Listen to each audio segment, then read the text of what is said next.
దావోస్లో World Economic Forum 2026లో CM Revanth Reddy L'Oreal CEO Nicolas హిరియోనిమస్తో భేటీ అయ్యారు. ఇక ఈ సందర్భంగా జరిగిన చర్చలో హైదరాబాద్లో భారీ పెట్టుబడులతో బ్యూటీ టెక్ జీఏసీ ఏర్పాటు చేసి నిర్ణయాన్ని వెల్లడించారు. ఇక జీసీసీ ఏర్పాటుతో లోరియల్కు global innovation technology, data, supply chain కార్యకలాపాలకు హైదరాబాద్ కీలక కేంద్రంగా నిలవంది. ఇక ప్రపంచంలోనే తొలి beauty tech global capability centre జీసీసీని హైదరాబాద్లో ఏర్పాటు చేసినట్లు లోరియల్ సంస్థ ప్రకటించింది. ఈ అత్యాధునిక కేంద్రాన్ని ఈ ఏడాది నవంబర్లో ప్రారంభించనుంది. మొత్తానికి దావోస్ పర్యటనలో సీఎం రేవంత్ రెడ్డి పర్యటిస్తుంది. ముఖ్యంగా పెట్టుబడుల లక్ష్యంగా బృందం అయితే మాత్రం కొనసాగుతుంది. ఇక దీనిపై మరిన్ని వివరాలు మా కరస్పాండెంట్ అజిమ్ మరిన్ని వివరాలు అందిస్తారు. అజిమ్, దావోస్లో జరుగుతున్నటువంటి వరల్డ్ ఎకనామిక్ ఫోరం 2026 వార్షిక సదస్సులో ఈరోజు రెండో రోజు తెలంగాణ ప్రభుత్వం నుంచి ఏదైతే సీఎం రేవంత్ రెడ్డి, మంత్రులు పొంగులేటి శ్రీనివాసరెడ్డి, శ్రీధర్ బాబు అలాగే అధికారులందరూ కూడా ఈరోజు రెండో రోజు కూడా ఏదైతే ప్రముఖ కంపెనీలకు సంబంధించినటువంటి సీఓలతో, ప్రతినిధులతో అలాగే వ్యాపారవేత్తలతో కూడా సమావేశంగా ఉన్నారు. మొదటి రోజు కూడా వాళ్ళు కీలకమైనటువంటి ఒప్పందాలనే తెలంగాణ ప్రభుత్వం చేసుకుంది. మనం చూసినట్టయితే యుఏఈ అలాగే సౌదీ అరేబియా, ఇజ్రాయిల్, బ్రెజిల్ అలాంటి దేశాలలో ఉన్నటువంటి కొన్ని ప్రముఖ కంపెనీలకు సంబంధించినటువంటి వారితో కూడా ఒప్పందాలు చేసుకున్నట్టు కూడా మనకి ఇప్పటికే తెలుస్తుంది. అయితే ఈ రోజు కూడా పలు కీలకమైన ఒప్పందాలు ఇప్పటికే తెలంగాణ ప్రభుత్వం చేసుకున్నట్టు మనకు తెలుస్తుంది. తొలి బ్యూటీ టెక్ జీసీసీ ఏర్పాటుకు కూడా లోరియల్ ఒప్పందం కూడా చేసుకున్నట్టు కూడా ఏదైతే మనకు వివరాలు అందుతున్నాయి. సో దీంతోపాటు ఇజ్రాయెల్ దేశానికి సంబంధించినటువంటి artificial intelligence, dip tech, innovation, health tech అలాగే ఫ్యూచర్ సిటీకి సంబంధించిన దానిపై ఎక్కువగా కూడా తెలంగాణ ప్రభుత్వం దృష్టి పెట్టినట్టు కూడా మాకు తెలుస్తుంది. ఫ్యూచర్ సిటీలో అనేక కంపెనీలు తీసుకురావడానికి అక్కడ కలుస్తున్నటువంటి ప్రముఖ కంపెనీలకు సంబంధించిన సీఓలతో, ప్రతినిధులతో అలాగే వ్యాపారవేత్తలతో కూడా ఎక్కువ శాతం కూడా డిస్కస్ చేస్తుంది. ఏదైతే మనం ఇటీవలే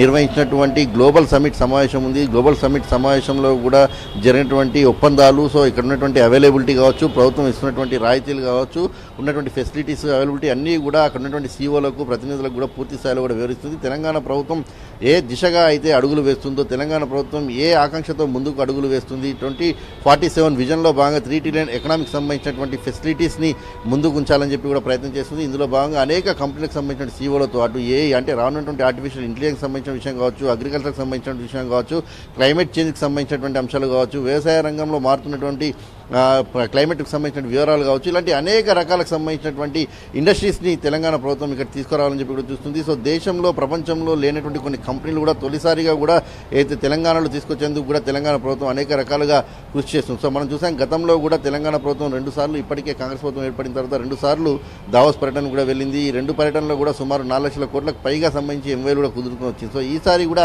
ఇదే రకమైనటువంటి ప్రణాళికతో తెలంగాణ ప్రభుత్వం ముందుకు వెళ్ళింది. సో 4 రోజుల పాటు దావోస్లో ఏదైతే ఈ వార్షిక సదస్సులో కూడా తెలంగాణ ప్రభుత్వం కూడా పాల్గొనబోతుంది. సో ఈ రోజు రెండో రోజు ఉంది. సో 3-4 రోజులు, ఇంకా 2 రోజులు కూడా ఏదైతే సదస్సు జరుగుతుంది, దీంట్లో ప్రపంచ దేశాలకు సంబంధించినటువంటి అనేక కంపెనీలకు సంబంధించిన సీఓలు, వ్యాపారవేత్తలు అందరూ కూడా సో ఇక్కడ రానున్నారు. సో తెలంగాణ ప్రభుత్వం ముఖ్యంగా ఫోకస్ చేసిన కూడా 2047 $3 ట్రిలియన్ ఎకనామిక్ సంబంధించినటువంటి ఫోకస్లో భాగంగానే అక్కడ ఉన్నటువంటి ప్రతి కంపెనీ, చిన్న కంపెనీ, పెద్ద కంపెనీ, ఎలాంటి వ్యాపారవేత్తలు వచ్చినా సరే తెలంగాణ ప్రభుత్వం ఉన్నటువంటి విజన్, రైజింగ్ తెలంగాణకు సంబంధించినటువంటి విజన్ ఎలా ఉండబోతుంది, ఎలా రూపొందించుకున్నాం, సో యంగ్ ఇండియాకి సంబంధించినటువంటి స్కిల్ డెవలప్మెంట్ యూనివర్సిటీకి సంబంధించినటువంటి ఒప్పందాలను కూడా కుదుర్చుకుంటుంది. సో ఇలా అనేక రకాలుగా తెలంగాణ ప్రభుత్వం అయితే తెలంగాణ డెవలప్మెంట్ కోసం, ఇక్కడ వచ్చినటువంటి ఉపాధి ఉద్యోగాల కోసం, ఏదైతే యువతకు సంబంధించిన ఉద్యోగాల డెవలప్మెంట్ కోసం కావచ్చు, ఇక్కడ ఉన్నటువంటి ఆర్థికంగా డెవలప్ కావడానికి సంబంధించిన అంశాలు కావచ్చు, ప్రతి అంశాన్ని కూడా చాలా క్లియర్ కట్గా అటు శ్రీధర్ బాబు ఐటీ అలాగే ఇండస్ట్రీ శాఖకు సంబంధించిన మంత్రిగా శ్రీధర్ బాబు, సీఎం రేవంత్ రెడ్డి అలాగే పొంగులేటి శ్రీనివాసరెడ్డి రెవెన్యూ శాఖ మంత్రిగా ఉన్నారు. సో వీరందరూ అలాగే వీరితో పాటు